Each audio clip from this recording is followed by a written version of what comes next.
మనం ఎప్పుడు బయట తింటేనో, ఇంట్లో తింటేనో ఆ ఫుడ్ ఒక రుచి ఉంటుంది. కానీ ఆఫీస్‌లో ఫ్రెండ్స్‌తో కలిసి బ్రేక్‌ఫాస్ట్ తింటే మాత్రం చాలా బావుంటుంది. ఈరోజు బ్రేక్‌ఫాస్ట్ మెనూ అయితే అదిరిపోయింది. అండ్ ఈ ఎగ్స్ అయితే ఎనర్జీ బూస్టరు నా డేని కిక్ స్టార్ట్ చేయడానికి. అండ్ ఇవన్నీ కెలాగ్స్ అండ్ రాగి చాకోస్ మనం మిల్క్‌లో వేసుకొని తినడానికి.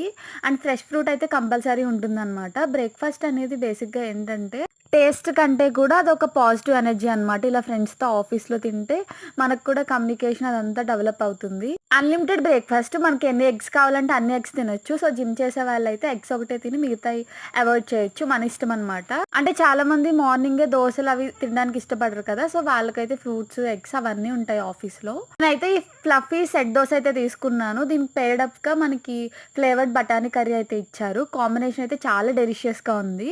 అండ్ వెరైటీ ఆఫ్ చట్నీస్ కూడా ఉన్నాయి. Like peanut chutney and sesame chutney అవి కూడా ఉన్నాయి. నాకైతే బేసిక్‌గా ఈ సీరియల్స్ అంటే చాలా ఇష్టం. బేసిక్‌గా నేను ఎక్కువ మిల్క్ ప్రిఫర్ చేస్తాను కాబట్టి ఆ సీరియల్స్ తింటాను. అండ్ ఫ్రూట్ అయితే కంపల్సరీ తింటా అనమాట. అండ్ ఇది వైట్ బ్రెడ్. దీంతో గనక పీనట్ బటర్ గానీ ఇవన్నీ కాంబినేషన్‌గా యాడ్ చేసుకొని తింటే చాలా బావుంటాయి. అసలు ఇది బ్రేక్‌ఫాస్ట్‌లో ఉండదనమాట. ఒక పక్కా మీల్‌లా ఉంటుంది. అండ్ ఇందాక చూపించాను కదా! కాబూలీ చనా అది గ్రేటెడ్ కోకోనట్ వేస్ట్ చేశారు. డెలైట్‌ఫుల్‌గా చాలా బావుంటదనమాట. టెక్స్చర్ గానీ, ఫ్లేవర్ గానీ. ఇదైతే నా ప్లేట్. పరోటాస్ ఇంకా ఫ్రెష్ ఫ్రూట్స్, చాకోస్ అవన్నీ పెట్టుకున్నాను. That's all for today. See you in another video. Have a bright day.